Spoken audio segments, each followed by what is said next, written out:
င်္ဂလာပါမိတ်ဆွေတို့ဒီနေ့မိတ်ဆွေတို့တီထုတ်လိုက်ဖို့တိုင်း90ပွဲတစ်ပွဲရွေးတင်မိမှာဖြစ်ပါတယ်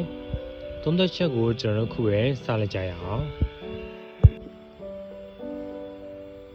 ဒီညအတွက်တိုင်း90ထိုပွဲဖြစ်ပြင်သစ်လီဂူပွဲစဉ်ဖြစ်တဲ့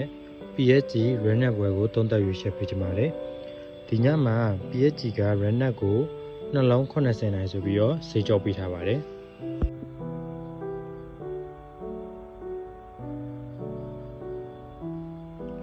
PSG အနေနဲ့သူ့အထက်မှာအတင်းရှိနေတာကိုသူ့အနေနဲ့ကြိုက်မယ်တော့မထင်ပါဘူးဒါကြောင့်မလို့သူ့အနေနဲ့မှတ်ပေးစရာအဆင့်1နေရာကိုပြန်ရဖို့အတွက်ဒီညမှာတေချာပေါက်စူးစမ်းလာနိုင်တယ်နောက်တစ်ချက်ကသူ့အနေနဲ့လက်ဆက်ကြီးမိုနာကိုတီးတာခံထားရတဲ့အတွက်ဒီညမှာပောက်ကွဲလာဖို့တော့ရှိတယ်ဒီညသူတို့အိမ်ကွေးမှာရလက်ကောင်းရဖို့အတွက်စူးစမ်းမယ်ဆိုတာကိုကျွန်တော်တို့အနေနဲ့သိထားလို့ရပါပြီ။ Okay Rennes ကလည်းဝေးကွင်းရလက်တွေ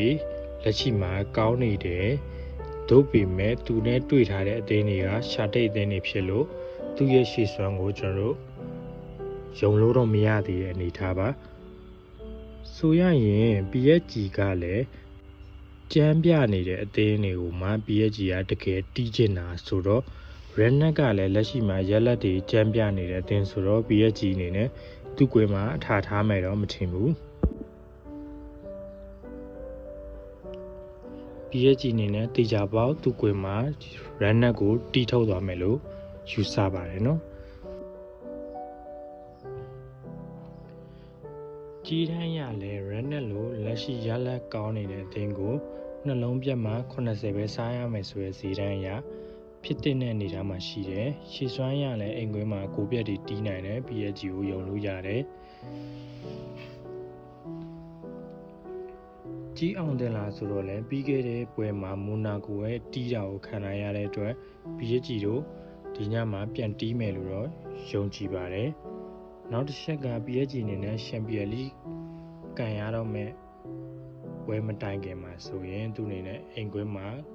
တော်လေးကိုတီထုတ်တတ်တဲ့အကျင့်ရှိတယ်ပေါ့နော်။ Champions League မကန်ခင် PSG ကရှေ့စွမ်းပြလေးရှိတယ်